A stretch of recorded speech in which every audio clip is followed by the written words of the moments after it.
부터는 주님의 은혜를 힘입어서 이 고린도 전서를 통하여서 부활하신 주님의 계시 말씀을 하나님 말씀을 듣고자 합니다. 이 고린도후서는 바울 사도가 고린도 교회에 보낸 서신인데 먼저 보낸 고린도 전서와 함께 이 두 서신이 신약 성경에 포함되었습니다. 그러니까 사도가 고린도 교회에 이 두 서신만 보낸 건 아닙니다.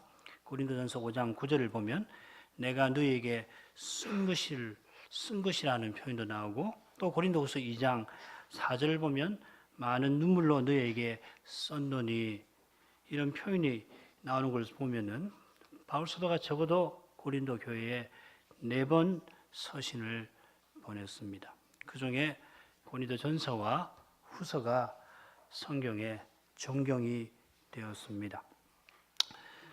주님의 모든 말씀이 성경에 다 포함된 것이 아니라 극히 일부만 복음서 그리고 서신에 기록되어 있는데 사도가 전한 모든 설교가 성경에 기록되어 있지 않듯이 사도가 교회에 보낸 서신도 그 일부만 성경에 포함되었습니다. 이 고린도 후서는 바울 사도가 제3차 선교 여행을 마치고 마게도냐 지방에서 기록했을 겁니다. 서신 마지막에서 확인할 수 있듯이 사도가 고린도 교회를 방문하려고 하는데 그 뜻을 밝히면서 이 서신을 기록을 합니다. 그런데 이 고린도 교회 방문 자체가 그리 순탄치를 못합니다. 고린도서 13장 1, 2절을 제가 읽겠습니다. 내가 이제 3번째 너희에게 갈 터이니 앞에 2번 못 간 겁니다. 두세 증인의 입으로 말마다 확정하리라. 내가 이미 말하였거니와 지금 떠나 있으나 2번째 대면하였을 때와 같이 전에 죄 지은 자들과 그 남은 모든 사람에게 미리 말하노니 내가 다시 가면은 용서하지 아니하리라. 아마 다음 시간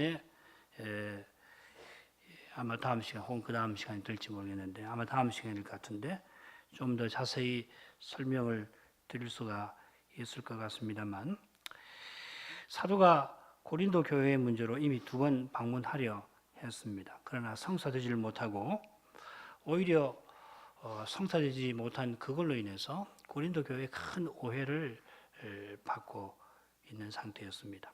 그러던 차에 사도가 트로아에서 복음 전할 기회가 있어도 마게도냐로 건너가서 디도를 만나고 사도가 우려했던 일이 해결된 줄을 확인하고는 이제 3번째 너희를 방문하겠다 알리면서 이 서신을 먼저 써서 보낸 겁니다. 이 고린도 교회 방문이라고 하는 주제가 이 고린도후서를 이해하는 데 있어서 필수적입니다만은 불행히도 아직은 온전한 해결책이 없는 상태입니다. 이런 주제는 앞으로 기회가 닿는 대로 사도의 교훈을 받는 데 유익한 만큼 우리가 살피기로 하고 인사말부터 살펴나가십시다. 1, 2절 읽습니다. 하나님의 뜻으로 말미암아 그리스도 예수의 사도된 바울과 및 형제 디모데는 고린도에 있는 하나님의 교회와 또 온 아가야에 있는 모든 성도에게 하나님 우리 아버지와 주 예수 그리스도로 조차 은혜와 평강이 있기를 원하노라. 이 바울 서신은 당시 그리스 로마의 서신 쓰는 형식을 좇아서 그 서신 처음에 편지를 써보내는 사람이 편지를 받는 사람에게 인사를 건네는 말로 시작됩니다. 당시 격식을 좇은 겁니다만은 사실 이 인사말 그리고 이어지는 감사나 기도에 이 서신에서 다루는 주제나 서신에서 전하는 교훈과 관련된 중요한 표현들이 여기 대체로 담겨 있습니다. 그러니까 쑥 훑고 지나가면 안 되고 왜 이런 표현을 썼을까 깊이 생각을 해야 합니다. 사도는 고린도 전서와 마찬가지로 하나님의 뜻으로 말미암아 그리스도 예수의 사도된 바울이라고 자기를 소개합니다. 사도의 서신들 가운데에서 에베소서, 골로새서와 더불어 가장 간단한 사도의 자기 소개입니다. 간단한 소개인데 고린도후서의 내용에 비춰서 보면 사실 이 간단함에 깊은 울림이 있습니다. 고린도후서 2장 14절부터가 본론이 될 텐데 이 14절부터 6장까지 보면은 사도는 자기의 직분에 관해서 길게 설명하면서 3장, 4장, 5장, 6장에 계속해서 추천서 이야기를 합니다. 3장 1절, 4장 2절, 5장 12절, 6장 4절 돌아가셔서 확인해 보십시오. 잘 아시는 대로 이 고린도 교회는 사도가 2차 선교 여행 마지막에 자기가 세운 교회이고 2차 선교 여행 중에 가장 오래 이곳에 1년 반가량 머물며 사역한 곳이 바로 고린도입니다. 너희가 우리의 추천서가 아니냐, 내가 뭐 달리 다른 데는 모르지만은 너희가 바로 내 추천서 아니냐 하면서도 사도가 서신의 이 전반부에서 여러 차례 자기가 사도임을 증명하는 추천서 이야기를 꺼냅니다. 이건 고린도 교회가 바울 사도를 불신하고 있기 때문입니다. 그들이 사도를 불신하는 중요한 이유 가운데 하나가 고린도후서 10장부터 13장에서 다루어집니다. 여기서도 추천이라는 말이 몇 번 등장합니다. 10장 12절 18절 이 표현을 보면 여기서는 거짓 선생들이 스스로를 천거하는 것을 가리키고 있습니다. 그런 거짓 선생들을 가리켜서 바울 사도는 거짓 사도, 계율의 역군이라 부르면서 자기가 그리스도의 사도라고 가장하는 자들이라 합니다. 11장 13절 거짓 사도들이 자기를 자랑하면서 이 고린도 교인들의 마음을 사로잡았는데 심지어는 이 거짓 선생들이 교인들을 종 삼고 잡아먹고 사로잡고 자고하거나 교인들의 뺨을 칠지라도 용납할 정도로 마음을 사로잡았습니다. 11장 20절에 이런 표현이 나옵니다. 얼마나 이 거짓 선생들이 이 교인들의 마음을 구워 삼는다고 그러지, 우리 말로는. 뺨을 치는데도 아이고 선생님 저희가 잘못했습니다 이렇게 만들어 놓은 거예요. 사도는 어린 자식을 사랑해서 자기 전부를 주는 부모처럼 자기 재산은 물론이고 자기 자신을 허비하면서 고린도 교인들을 사랑하는데도 정작 이 고린도 교인들은 거짓 선생들의 거짓에 놀아나서 함께 사도를 비난하고 있습니다. 그런 그들을 향해서 사도는 내가 너희 영혼을 위해서 크게 기뻐함으로 재물을 허비하고 또 내 자신까지 허비하리니 너희를 더욱 사랑할수록 내가 덜 사랑받겠느냐. 비통한 심정을 드러내기까지 합니다만 그 교인의 마음을 복음 진리로 돌이켜서 이 교회를 주님의 교회로 세우려고 끝까지 힘씁니다. 그러니까 서신 본론 가운데서 예루살렘 교회의 헌상을 다루는 8장, 9장을 제외하고는 여기서도 사실은 뭐 완전히 제외되는 건 아닌데 대부분이 사도직과 관련된 문제가 여기 다루어져 있습니다. 말씀드린 대로 구제 헌상의 문제도 자비량하던 사도가 특별히 이 고린도 교회에서 또 데살로니가 교회에서도 그랬는데 바울 사도가 여기서는 선교비를 전혀 안 받습니다. 일불로 받지 않습니다. 그 나중에 기회가 되면 설명을 해드릴 겁니다. 자비량하던 사도가 헌상금을 횡령한다는 거짓 선생들의 거짓말과 관련이 되어 있을 겁니다. 이게 고린도후서 12장 14절 이하에 나옵니다. 사도가 이 서신을 기록할 때 어떤 심정이었겠나 우리도 능히 짐작할 수가 있습니다. 서신을 보면은 사도가 곳곳에서 비통한 심정, 억울한 심정을 고스란히 드러내기도 합니다만 그렇게 하는 이유는 자기 억울함을 풀려고 하는 것이 아니라 사망은 우리 안에서 역사하고 생명은 너희 안에서 하느니라 하는 고린도후서 4장 12절 말씀대로 자기가 기꺼이 죽음의 고난을 당함으로써 고린도 교인들이 그리스도의 교인답게 서 나가려고 했던 겁니다. 오늘 낭독한 말씀에도 나왔습니다마는 사도는 환난 받아도 교회를 위해서 받았고 자기가 하나님께 위로를 받아도 교회를 위해서 받습니다. 그런 마음은 오직 자기 몸을 우리를 위해서 버리신 그리스도에게서만 나옵니다. 사도는 부활하신 그리스도의 생명을 살아내어서 주님의 몸인 교회를 위해서 기꺼이 고난받습니다. 죽습니다. 우리가 간단하게나마 고린도후서 이 주제를 살펴봤습니다만, 자, 이런 내용에 비추어서 인사말에 나오는 간단한 사도의 자기 소개는 울림이 큽니다. 하나님의 뜻으로 말미암아. 이 자기 소개는 겟세마네에서 우리 주님이 드린 기도를 연상시킵니다. 여기 하나님의 뜻이라고 하는 말이나 주님의 기도에 아버지의 원대로라는 말이 똑같은 말입니다.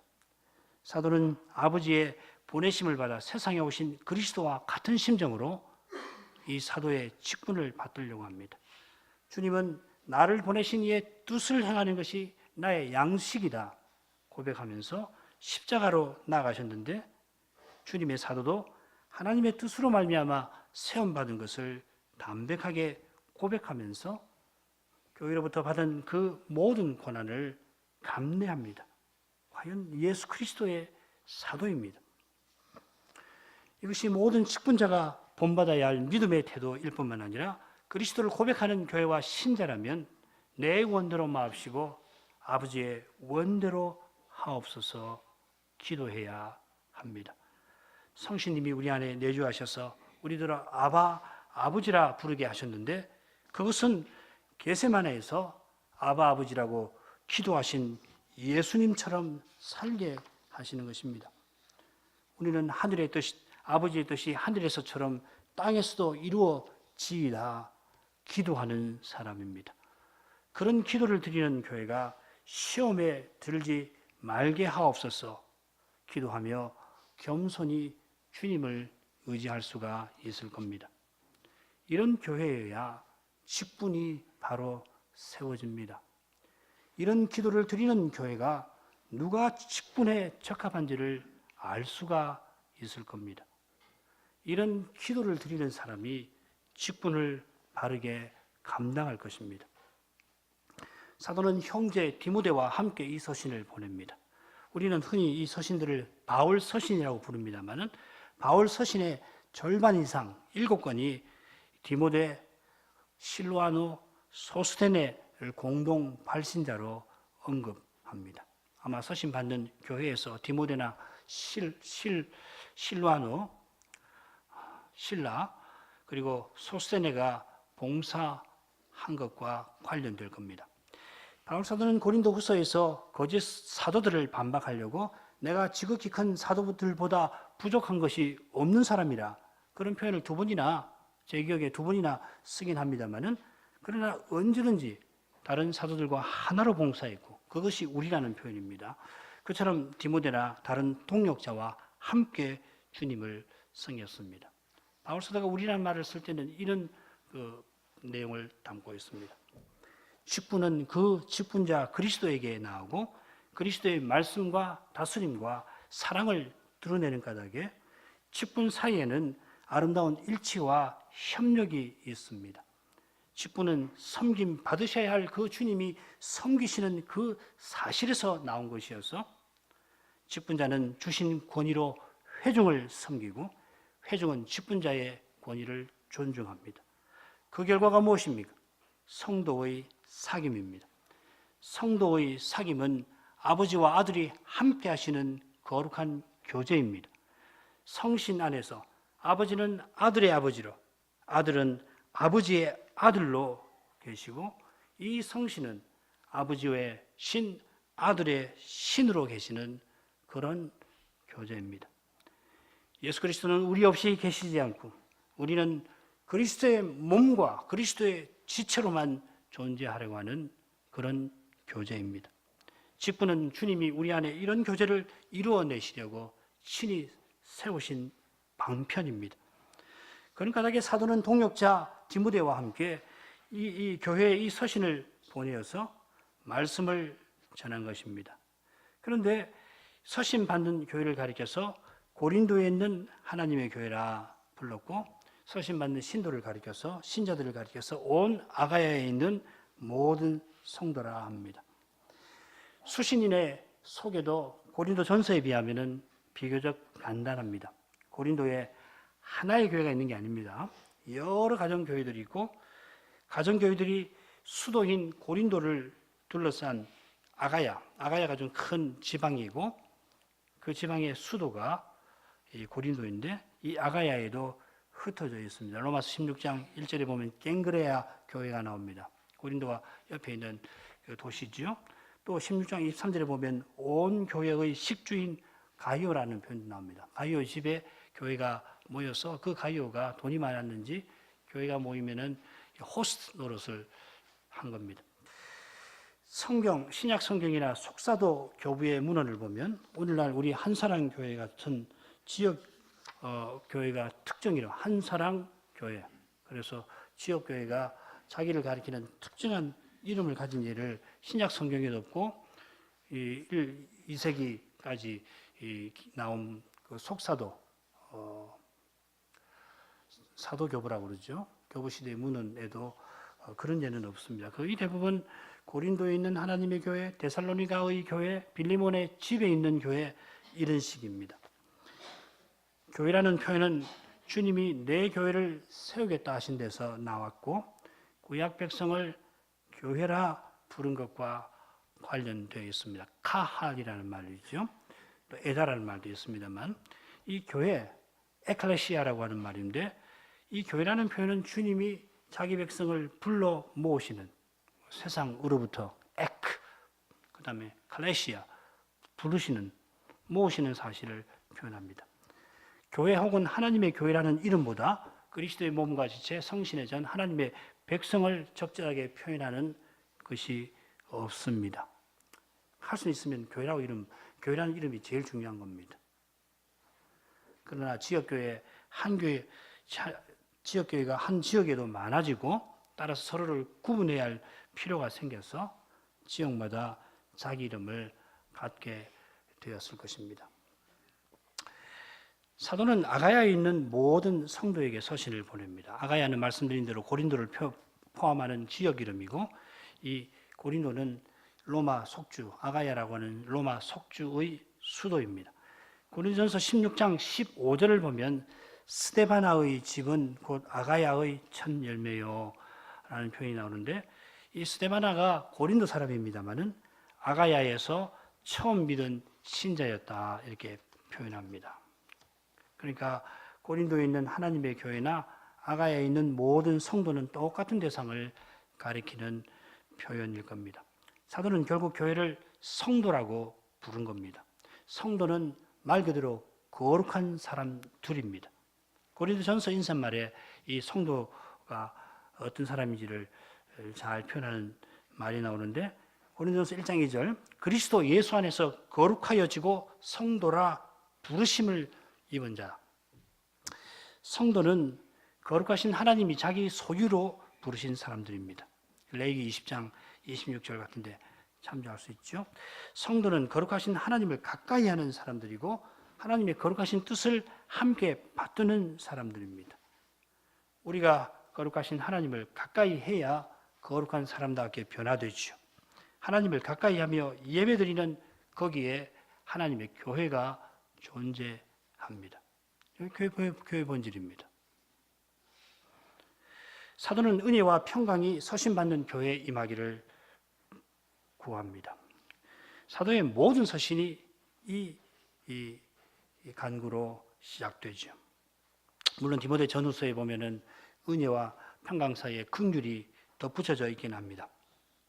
우리가 은혜와 평강을 사도가 구하는 이유를 이미 바울 서신에서 여러 차례 살핀 까닭에 다시 살필 것은 없겠습니다만은 중요한 점은 사도의 모든 서신에서 교회들의 은혜와 평강을 구한다는 바로 그 사실에서 뭘 우리가 알 수 있냐면 하나님의 교회로 서나가려면 반드시 은혜와 평강이 절실하다는 겁니다. 은혜가 강단에서 들리지 않는다면 그 교회는 실로 위태로운 상태에 있는 겁니다. 강단에서 하나님 은혜를 전하지 않고 복음을 전하지 않고 뭐 다른 거 전한다면 위태로운 상태예요.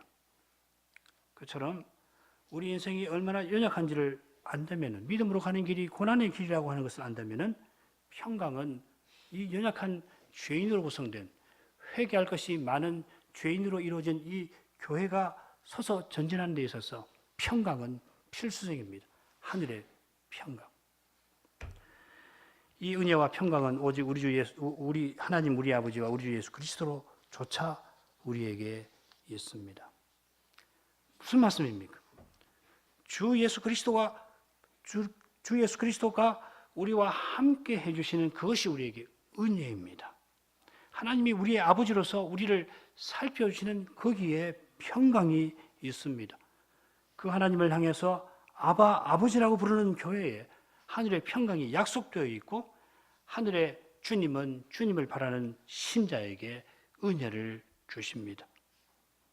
이 은혜와 평강으로 말미암아 교회가 아버지와 아들과 함께하는 아버지와 아들이 함께 해주시는 성도의 교제로 서나갈 수 있습니다. 사람들만 모이는 거 아니에요.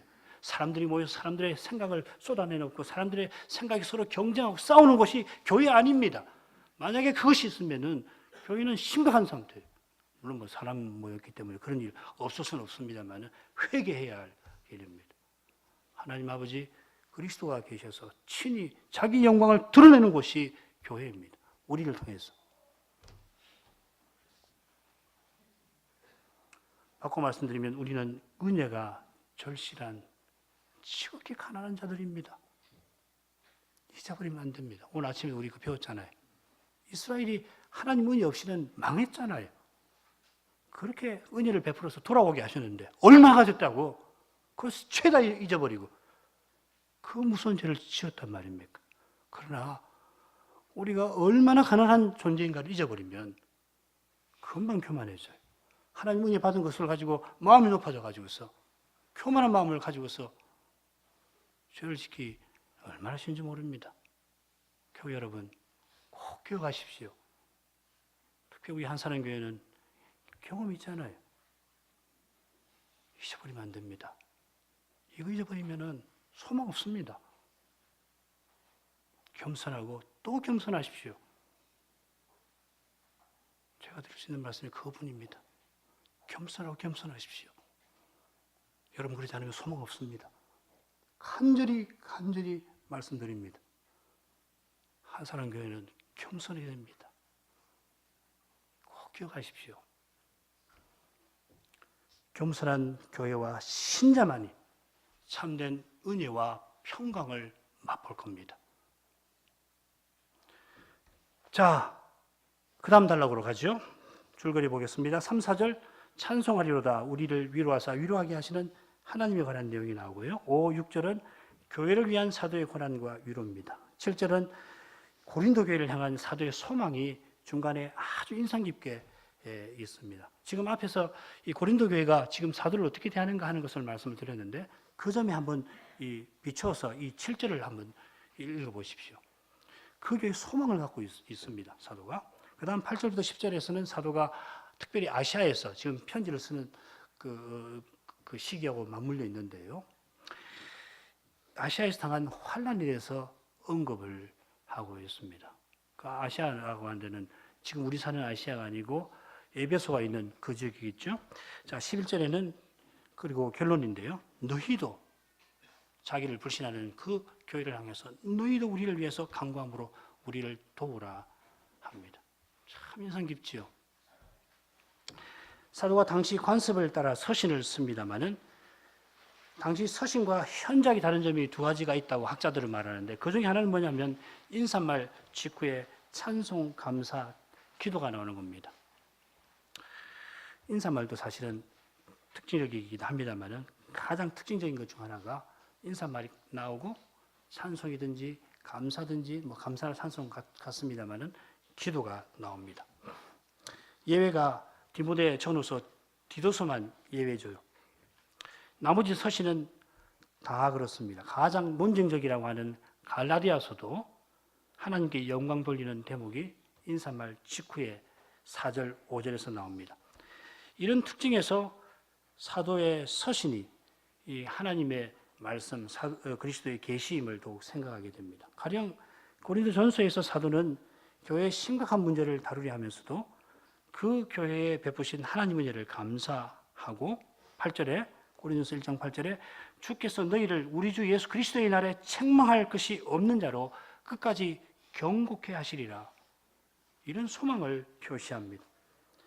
그처럼 고린도후서에서도 바울 사도는 자기가 세운 교회로부터 터무니없는 오해를 받는 형편에서도 자비의 아버지, 위로의 하나님을 찬송하면서 이 교회를 향한 견고한 소망을 잃지 아니합니다. 너희를 위한 우리의 소망이 견고함은 그렇습니다. 복음은 우리의 절망적인 죄, 우리의 죽음 같은 현실과 붙어 있습니다. 우리의 죄와 죽음의 현실 없이는 복음이란 없겠지요. 물론 우리의 죄는 절망만 내어놓고 죽음이 죄인의 현실을 두려웁니다마는 그 현실에 구원과 소망의 빛이 복음의 그리스도로부터 우리에게로 비칩니다. 그리스도가 우리를 위해 죄를 담당하시고 우리가 죽어야 할 죽음을 당하신 까닭에 그리스도를 전하는 바로 거기서 찬송과 감사와 기도가 죄 있는 우리의 절망적인 현실 가운데 나타날 수 있습니다. 우리가 죄로 울어야 합니다마는 죄로 슬퍼하는 우리 마음에 하늘의 기쁨이 임합니다. 죄로 절망적인 현실에 우리는 주저앉지 않을 수가 없습니다마는 엎드려서 신음하는 우리 안에 성신이 말할 수 없는 탄식으로 그런 우리를 위해서 이미 기도하고 계십니다. 우리의 혼란스러운 마음 안에서 성신의 기도를 찾으시는 우리의 아버지는 마침내 찬송할 마음을 우리 안에서 일으켜 주십니다. 이것이 복음 강서를 듣는 현장입니다. 고난받는 신자의 그 삶이 하나님 말씀이 실현되는 무대입니다. 조금 후에 우리가 본문을 살필 것이므로 간단히 요지만 생각하겠습니다. 사도는 예수 그리스도의 하나님과 아버지를 찬송하는데 특별히 자비의 아버지 모든 위로의 하나님이심을 기립니다. 하나님이 사도가 당한 모든 환난 중에 위로해 주실 뿐만 아니라 하나님이 주신 위로로 사도처럼 환난 가운데 있는 그들을 교회를 위로하게 하신 까닭에 찬송드리는 겁니다. 이어서 사도가 당하는 환난과 위로가 그리스도의 권한이고 그리스도로 말미암는 위로라 하면서 바울 선생이 복음을 전하고 교회를 세우며 겪는 그 고난과 위로를 밝힙니다. 바로 그 내용이 넷째 부분 8절부터 10절에서 구체적인 예를 통해서 제시가 됩니다. 사도가 아시아에서 아마 에베소일 텐데 복음 전하는 일로 말미암아 살 소망까지 끊어지는 그런 환난을 당했는데 하나님이 큰 사망에서 그를 건지셨습니다. 하나님이 이후로도 사도를 큰 위험에서 건져주시기를 사도는 바라는데 그 고린도 교회를 향하여 자기를 괴롭히고 슬프게 하고 자기로 하여금 고난 가운데 있게 하는 그 고린도 교회를 향하여서 우리를 위하여 간구함으로 도우라 권합니다. 사도를 오해하고 비난하는 교회를 향해서 이런 마음 품는 것이 어떻게 가능합니까? 마찬가지로 이 단락 한가운데에서도 사도는 너희를 위한 우리의 소망이 견고하다 하였습니다. 이 소망은 예수 그리스도 안에서 가질 수 있습니다. 그처럼 그리스도의 사랑을 깨닫는 사도는 까닭없이 자기를 미워하는 아무 근거 없거든요. 반대거든요. 자비랑 했습니다. 고린 교회에서는 한 푼도 안 받았습니다. 다른 데서 주는 이 선교비를 가지고 생활을 꾸려왔습니다. 뭐 횡령은커녕 오히려 자기 있는 재산까지 다 쏟아가면서 고린 교회를 도왔잖아요. 그런데도 자기를 미워하는 교회를 그리스도의 사랑으로 말미암아 여전히 따뜻하게 대할 수 있습니다. 그처럼 사도는 기도 들으시는 하나님을 인하여 많은 사람이 감사하게 되기를 바라는 까닭에 눈앞에서는 어려운 현실이 있습니다마는 틀림없이 하나님이 그런 일을 행하실 것을 알고 그 하나님을 찬송할 마음을 갖게 되었던 것입니다. 자, 이런 요지 위에서 본문 살펴보죠. 3, 4절 찬송하리로다 그는 우리 주 예수 그리스도의 하나님이시요 자비의 아버지시요 모든 위로의 하나님이시며 우리의 모든 환난 중에서 우리를 위로하사 우리로 하여금 하나님께 받는 위로로서 모든 환난 중에 있는 자들 능히 위로하게 하시는 이시로다. 번역 한 군데를 보충하겠습니다. 찬송 받으소서 우리 주 예수 그리스도의 하나님과 아버지시요. 우리 성경에는 과아버지라는 말이 빠져 있습니다. 꼭 넣으십시오. 자비의 아버지와 모든 위로의 하나님이시여. 이렇게 됩니다. 예수 그리스도의 하나님과 아버지라고 했고 역순으로 자비의 아버지, 모든 위로의 하나님이라고 했습니다. 자비의 아버지와 모든 위로의 하나님은 당연히 사도와 우리의 아버지와 하나님을 가리킵니다. 예수님도 부활하시던 날에 막달라 마리아에게 말씀하시기를 제자들을 내 형제라 하시고 내가 내 아버지 곧 너희 아버지, 내 하나님 곧 너희 하나님께로 올라간다. 그렇게 막달라 마리아가 제자들에게 전하라 하셨습니다. 하나님이 우리의 하나님, 심지어 우리의 아버지가 되시는 것은 우리 주 예수 그리스도라는 칭호에 암시되어 있습니다. 하나님의 영원하신 아들이 육신을 입어 예수라는 이름을 가지고 그리스도로서 십자가를 지시고 부활하셔서 우리의 주가 되신 까닭에 우리가 그리스도 안에서 하나님 백성, 하나님의 자녀가 된 것입니다.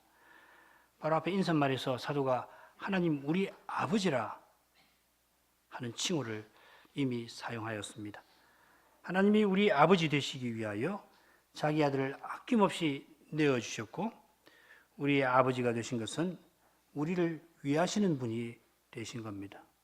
이 표현들이 로마서 8장 31절, 32절에 나옵니다. 바로 이 사실은 자비의 아버지, 모든 위로의 하나님이라는 표현에도 잘 드러납니다. 사도가 이런 칭호를 사용한 것은 4절에 언급된 사실과 관련되어 있습니다. 우리의 모든 환난 중에서 우리를 위로하사. 여기 우리는 사도와 사도를 돕는 동역자입니다. 사도와 동역자들이 하나님의 일을 하면서 당하는 모든 환난에 하나님이 자기 종들의 슬픔과 고통을 살피시고 고난 중에 있는 그들을 위로하셨습니다.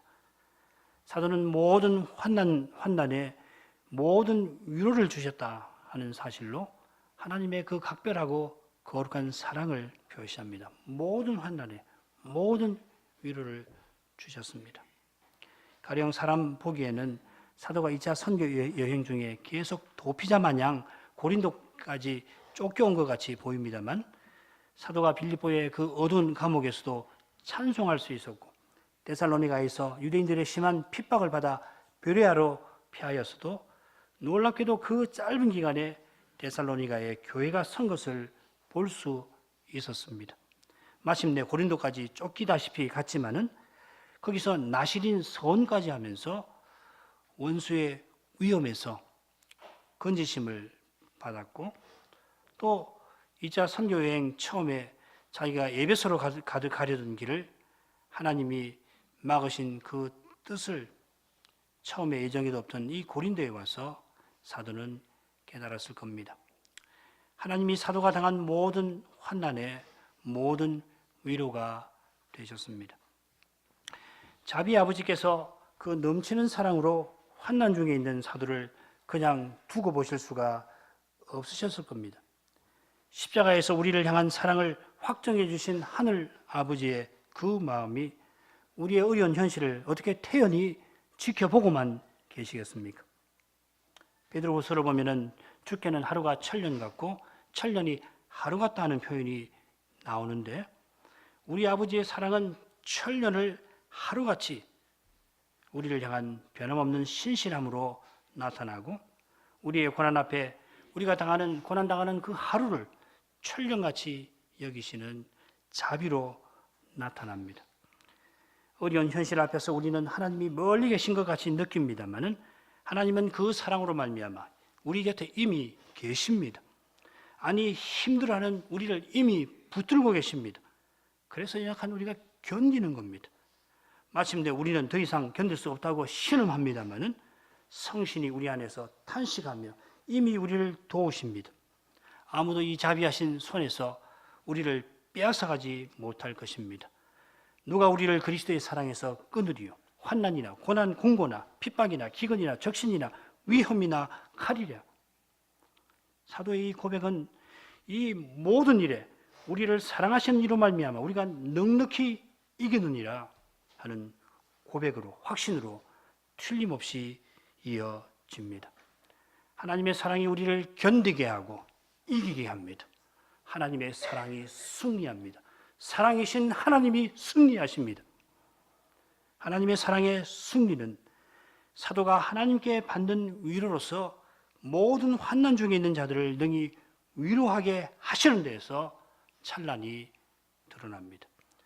하나님의 사랑이 사도 안에 사랑을 일으켜서 환난 중에 있는 형제들을 능히 위로하게 만드십니다. 환난 중에서 위로받아 안도의 한숨을 쉬어야 하는데 우리가 그렇게 되잖아요.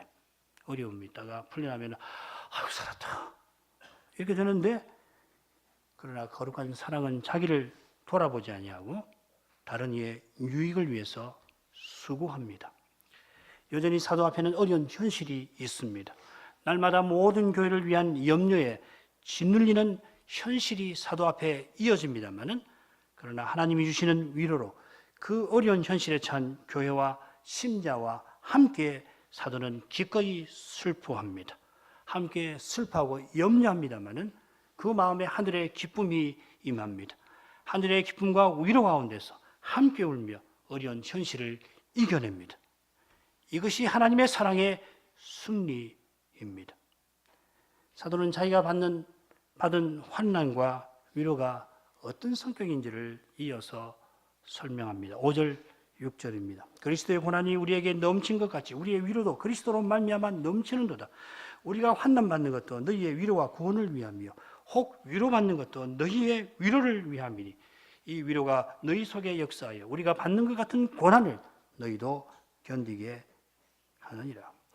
사도가 자기가 받는 환난, 위로가 그리스도의 고난, 그리스도로 말미암는 위로라고 합니다. 그리스도의 고난이 우리에게 넘친다는 것은 사도가 그리스도를 전하면서 고난을 넘치게 받는 것을 가리킬 겁니다. 고린도후서 11장 끝에 보시면은 사도는 자기가 받은 고난을 후반부에서 쭉 열거를 하고 그 끝에 뭐라고 합니까? 이 외의 일은 고사하고 오히려 날마다 내 속에 눌리는 일이 있으니 곧 모든 교회를 위하여 염려하는 것이라 합니다. 복음 전하는 길인데 사도가 담배가 파선하기도 하고 사도가 강도 만나기도 하고 시기하는 동족에게 돌로 맞고 매로 맞습니다마는 거짓 선생이 교회들을 미혹한다는 소식에 교인들이 거짓 선생의 거짓말에 속아 사도를 불신한다는 소식에 사도는 그 마음에 넘치는 고난으로 말미암아 압도되었습니다. 사도가 그럴진데 하늘의 주님은 그 심정이 어떠하시겠습니까? 청년 사울이 교회를 핍박할 때 어찌하여 네가 나를 핍박하느냐 주님이 말씀하셨는데, 교회가 거짓 선생에게 미혹될 때, 교회가 서로 싸울 때 하늘의 주님은 얼마나 슬퍼하실까요? 위하여 목숨 버리신 주의 형제들이 주님의 교원 안에서 하나가 되어서 세상과 마귀와 육신과 더불어 싸워 이기고 나가기를 주님은 얼마나 바라십니까? 우리가 교회의 어려운 현실에서 주님의 이런 심정을 살필 수만 있다면 얼마나 좋을까요? 주님이 거룩한 사랑과 열심을 품고 주님의 교회를 살피시고 다스려 주시는 까닭에 고난당하는 사도도 틀림없이 붙들어 주셨습니다. 고린도후서를 보낸 시점이 사도가 에베소에서 주님이 자기를 통해서 얼마나 위대한 일을 이루셨는지를 목격한 직후가 되는데, 그때 에베소의 마술사들이 그 많은 마술책을 직접 불태우던 그런 일이 있었습니다. 이 광경이 고린도 교회의 심각한 문제 앞에서 사도의 마음을 견고하게 붙들어 주었을 겁니다. 마게도냐 교회들이 극한 가난 중에서 예루살렘 성들을 도우려고 힘에 지나도록 헌상한 것을 보고는 하늘의 주님이 그 어떤 민족도 나라도 이루지 못한 일을 친히 이루고 계시는 사실을 깨닫고는 큰 격려를 받고 사도는 고린도 교회의 어려운 문제를 직시할 수 있었을 겁니다. 아무리 어려운 문제라도 주님이 원하시면 틀림없이 해결해 주실 것이라고 믿고서 사도는 오히려 자기의 연약한 것을 기꺼이 자랑하였습니다. 사도의 고난이 그리스도의 고난이듯이 사도는 교회를 위해서 고난받았습니다. 그리스도는 홀로 계시지 않고 교회로서 계시는 까닭에 자기 몸인 교회를 위하여 사도를 보내셨던 거고, 사도는 그 교회를 위하여 살아서 그리스도를 섬겼습니다. 주님이 교회 없이 계시지 않는 까닭에 교회의 유익을 위하여 사도도 살았습니다. 사도가 주님의 생명을 살아냈던 겁니다. 주님이 우리의 구원을 위해서 고난받으시고 우리의 의와 생명을 위하여 다시 살아나신 것처럼 사도도 교회의 위로와 구원을 위해서 기꺼이 환난을 겪고 주님이 주시는 위로로 힘을 얻어 고난받는 교회를 위로합니다. 주님이 사도를 통해서 자기가 누구이신지를 친히 나타내셨습니다. 그 결과가 바로 교회가 주님의 몸과 지체로 서나가는 그것입니다. 그리스도의 생명을 살아내는 일, 그리스도가 우리를 통해서 친히 자기를 드러내시는 일이 없이는 거룩한 교회는 존재하지 않습니다. 마찬가지로 복음 강설이 순수하게 전파되고 전파된 말씀이 순전하게 받아들여지는 거기에 그리스도의 교회가 존재합니다. 이것이 은혜의 방도가 가리키는 실질이고 교회의 표지가 뜻하는 내용입니다. 오직 십자가에 달리신 그리스도의 부활 생명이 교회를 교회되게 합니다. 그리스도처럼 원수를 사랑하는 교회가 사명을 이룰 수 있습니다. 그처럼 사도는 우리가 받는 것 같은 고난, 우리와 같은 고난을 고린도 교회가 견디기를 바랍니다. 지금 사도를 괴롭게 하는 그 고린도 교회가 사도처럼 고난받기를 바라는 것이고 사도의 위로를 힘입어서 그리스도의 고난을 견디기를 바라는 것입니다. 아마도 고린도 교회 전부가 바울을 그렇게 오해하고 그러지 않았겠죠? 그 광경을 보고 사도와 같이 이 고난을 당하는 그 신자들을 향해서 하는 말일 수도 있을 겁니다. 바로 그 내용이 7절로 이어집니다.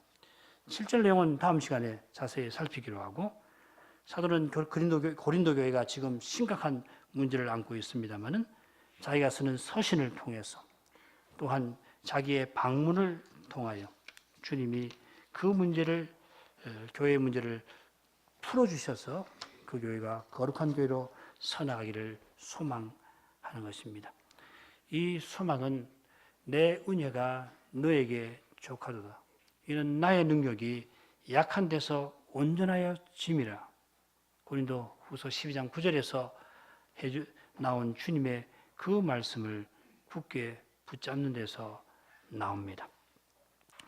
주님께서 사도의 이런 믿음, 이런 태도를 오늘날 우리에게도 허락해 주시기를 구합니다. 교회 여러분, 눈앞의 현실이 아무리 어려울지라도 현실 위에 계시는 주님을 바라보십시다. 어려운 현실에 들어가면은 우리도 연약한 인생이라 마음이 심히 좁아지고 낙담됩니다만 주님의 약속 위에 굳게 서서 복스러운 소망을 잃지 말고 서로를 향하여 넉넉한 마음을 품을 수 있게 힘씁시다. 고난의 현실에서 우리가 할 수 있는 일이 하나도 보이질 않습니다만은 바로 그 현실, 사람이 아무 일도 할 수 없는 바로 그 현실이 주님의 거룩한 능력이 나타날 수 있는 현장입니다. 이 주님이 겸손히 주님을 의지하는 교회와 신자에게 틀림없이 그 능력을 나타내십니다. 틀림없습니다. 기도하십시다.